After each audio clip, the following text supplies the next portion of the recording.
Welcome back, everyone, to Mystery Case X. Today, I am going to tell you about a series of crimes committed by a killer who can only be described using the most chilling words: imaginable murder, skinning, decapitation, and the removal of human organs. Those words are the most accurate way to describe the crimes of one of the most deeply disturbed serial killers in history. Ed Gein. He was born in 1906 and died in 1984. If there is one serial killer whose story has inspired more films than almost any other, it is this man. He became a dark source of inspiration for some of the most iconic villains in American horror cinema. The 1960 film Psycho drew heavily from his case, as did the 1974 horror film The Texas Chainsaw Massacre, which was remade 6 times and consistently ranks among the greatest horror films ever made. Beyond film, his influence reached so deep into American popular culture that musical acts actually named themselves after him, including a band called Ed Gein and another called Ed Gein K. Films and novels drawing from real killers are something I can at least understand, but naming a band after a man who terrorized an entire country is something else entirely. Now, let us get into the story of this extraordinarily disturbed serial killer. The name is Ed Gein. Full name, Edward Theodore Gein. Born in 1906, died in 1984. His father was named George, his mother Augusta, and he had an older brother named Henry, who was 7 years his senior. The arrest that finally blew the lid off the horrors hidden inside his home took place on November the 17th, 1957. Police in the small town of Plainfield, Wisconsin, received a report that a local woman, the owner of a hardware store, had gone missing. Suspicion immediately fell on Ed Gein because a store employee reported that he had been coming in repeatedly over the previous days, wandering around and asking questions, but never buying anything. Multiple witnesses also confirmed that he was the last person seen leaving the store before the owner disappeared. That woman was Bernice Warden, 53 years old. Police moved quickly and headed straight to Ed Gein's property. His home was an old farmhouse that had been standing since World War I. When the sheriff stepped inside, he was immediately hit by a wave of clutter and filth. Garbage was scattered everywhere, and the smell was overwhelming. Decomposing animal carcasses were piled throughout the entryway, nearly blocking the path entirely. Walking into that place felt like stepping into a massive, rotting dump. As the sheriff moved deeper into the darkened interior, the light coming through the cracks in the walls was barely enough to see by. At one point, something brushed against his shoulder. He turned around and in the dim light made out what appeared to be a large carcass hanging upside down, headless. He took a breath and steadied himself. It was deer season after all, and hunters hanging dressed carcasses in their homes was not unusual. But then an officer shone a flashlight directly onto it, and the sheriff froze. It was not a deer. It was not any animal. It was the headless, naked body of a woman strung up by her ankles. Her torso had been split open from the pelvis straight down, and every single organ had been removed. She'd been completely hollowed out. That woman was Bernice Warden, 53 years old. Her severed head was later found inside his bedroom. The officers who were present that day described the experience as walking into a death zone, a farm that belonged to something inhuman. Because throughout the house they found countless objects fashioned from actual human body parts. And what made it even more disturbing was that when Ed Gein was brought in, he showed no distress whatsoever. He calmly admitted to everything, describing his killings and his handcrafted creations with a kind of quiet pride, as though recounting personal accomplishments. Inside his home, police found lampshades made from human skin, chairs upholstered in human skin, bowls, ashtrays, and cups fashioned from human skulls. He had sawn off the tops of skulls, turned them upside down, and used them as eating and smoking vessels. Forks and spoons had their heads removed and replaced with finger and wrist bones, turned into utensils for scooping food. And it only got worse from there. They also found a collection of human face masks, not rubber or plastic. Real human faces peeled intact from the skull, complete with hair forehead, cheeks, lips, and chin. The only thing missing was the eyes, because he would put the mask on over his own face and let his eyes show through the empty sockets. These were real human faces worn as masks. He also wore a belt made from human skin and a corset shaped to give a woman's hourglass figure, sewn from the skin of a woman's abdomen. The truth was that from a very young age, Ed Gein had displayed what people at the time described as effeminate behavior. But in that era, gender identity was not recognized or understood the way it is today. There was deep stigma, and there was certainly no path to gender reassignment surgery. So what did he do to satisfy that part of himself? He skinned women and sewed their skin into a garment, a suit or a dress, and put it on. He would wear this skin suit, which preserved the shape of a woman's chest, along with a homemade corset, gloves made of human skin, and stockings made of human skin. Head to toe, every piece made from another person's body. Add the face mask on top of all of that, and in the dim light of his farmhouse, he looked exactly like a woman. The whole thing is almost beyond comprehension. When first brought in for questioning, he denied everything. But through careful and persistent interrogation, investigators eventually got through to him. He confessed to killing Bernice Warden. He also admitted to a second murder, that of a woman named Mary Hogan, whose body he had also brought home. And according to some accounts, he was also responsible for the death of his own brother. To understand how he became this person, we need to go back to his childhood. His father, George, was a chronic alcoholic who contributed nothing to the family. The household ran entirely on money from the grocery store his mother, Augusta, operated.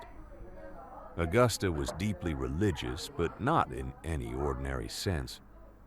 She was extreme rigid and controlling, and she raised her sons according to a set of beliefs that were genuinely warped.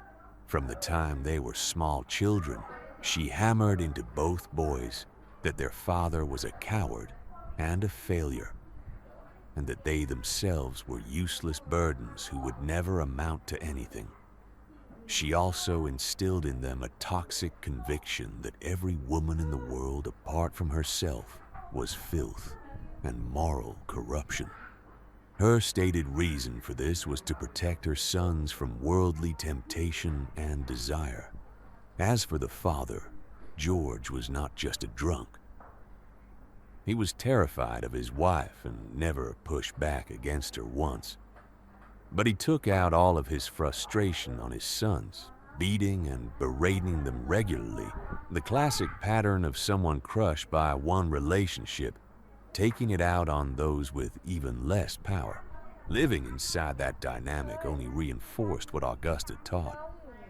In Ed Gein's mind, everything his mother said was absolute truth. His father was exactly the weak, useless man she described. Those beliefs took root early and grew deep. Augusta's dream was to save enough money to move the family far away from the city, away from what she saw as corruption and temptation. She was convinced that isolation was the only way to keep her sons pure.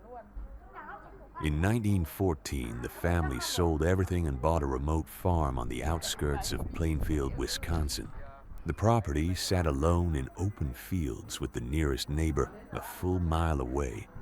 Augusta felt perfectly safe there.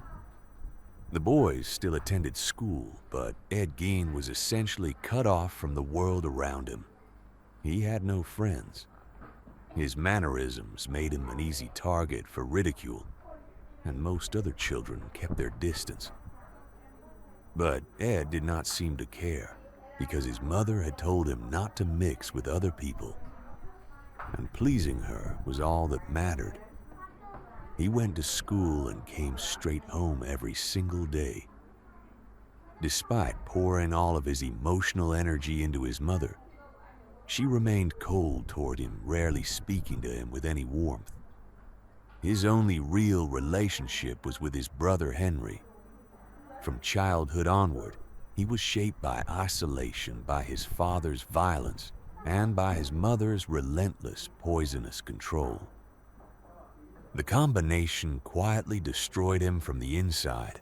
In April of 1940, when Ed was 34 years old, his father died. Ed felt nothing. He had despised his father since childhood, conditioned by his mother and beaten enough times that grief never entered the picture. Augusta drove the point home in her own chilling way, saying their father was a cowardly man, and that cowards went straight to hell. That sentence, that idea of cowardice leading to eternal punishment, burrowed into Ed Gein's mind and never left. Even at 34, his emotional development was that of a child. That belief would eventually become the seed of everything that followed. After his father's death, the two brothers became the primary workers on the farm.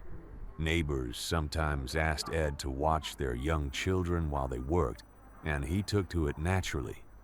He preferred it to hard physical labor, and something about being around 6- and 7-year-olds put him at ease in a way nothing else did. He seemed to relate to them as peers, which only underscored how far his emotional development had fallen behind. Henry, now in his 40s, had started noticing how deeply wrong something was with his younger brother. He raised the concern with his mother more than once, suggesting Ed be evaluated for mental illness.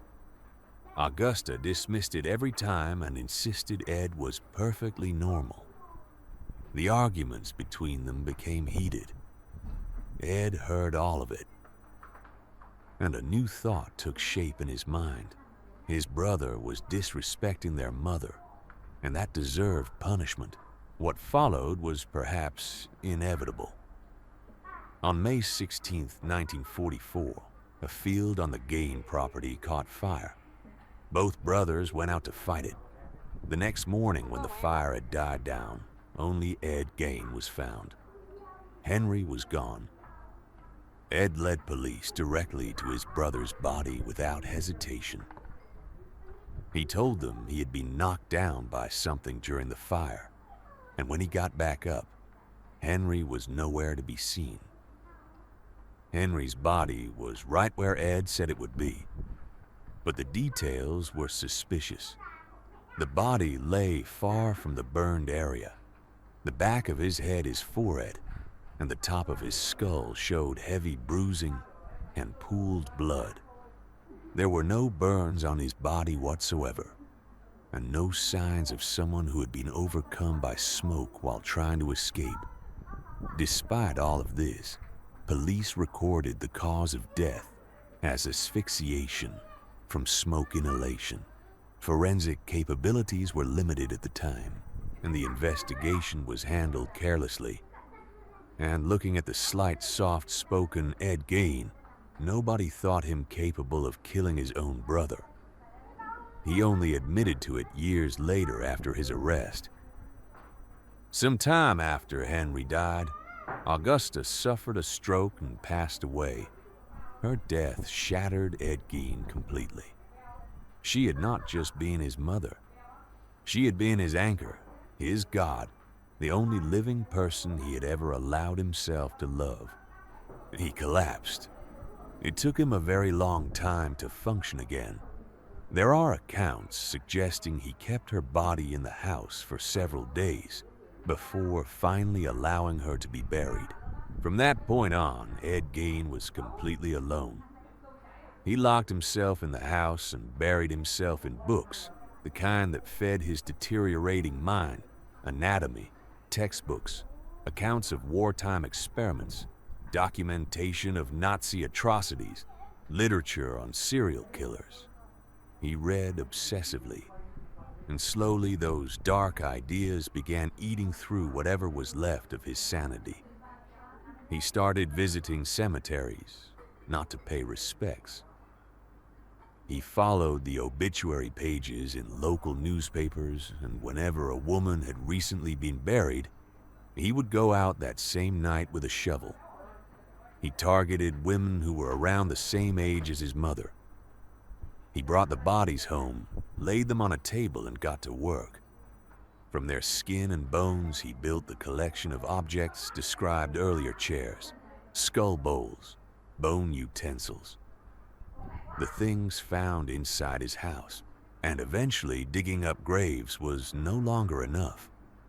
On December 8th, 1954, Ed Gein crossed into something far worse. He stopped going to cemeteries and started killing people instead. His first victim was Mary Hogan, who ran a local tavern. Ed had gone in for a drink and noticed that she looked faintly like his late mother. He waited until every other customer had left, then shot her and brought her body home. The second murder was the one that finally ended his freedom: Bernice Warden, the hardware store owner, in 1957.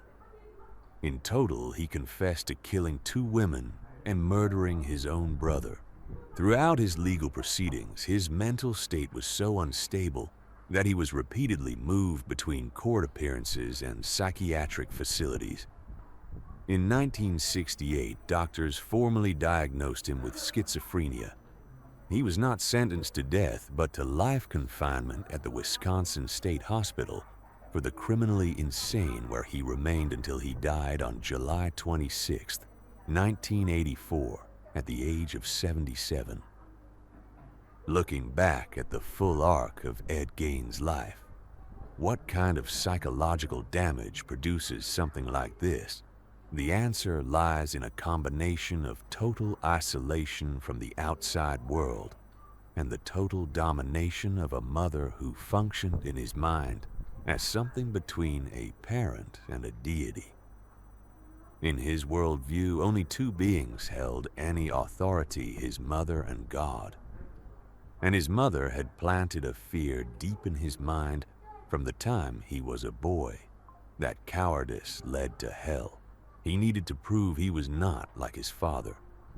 And in his broken mind, the way to prove courage was to do the things no normal person would ever dare to do. Grave robbing, dissecting bodies, sitting in a chair upholstered with human skin, eating from a skull. These acts of horror were his measures of bravery. As for why he specifically targeted middle-aged women who resembled his mother and skinned them to wear their bodies, criminal psychology literature points to 2 main explanations. First, he wanted to feel that his mother was still alive, still wrapped around him, still present. Second, wearing a woman's skin was his way of becoming one satisfying a gender identity he had no legitimate outlet for in that era. He essentially tried to construct a version of his mother to inhabit, to become, a fixation so total and so distorted that he needed her literally inside his skin. It is worth noting that Henry, his older brother, grew up in the exact same household under the exact same conditions and developed into a reasonably normal adult. Ed Gein, raised alongside him, became something else entirely. Perhaps it is something like dominant and recessive traits. Every bit of darkness and extremity in that family found its way into Ed Gein, and the result was one of the most disturbed killers in recorded history. And that is where today's story ends. What are your thoughts on this case? Leave a comment below and let me know. I will keep making videos on mysterious cases and serial killers. And if there is a particular case or criminal you want me to cover, feel free to suggest it in the comments. I will do the research and bring the story to you. Until next time, take care everyone, and I will see you in the next video.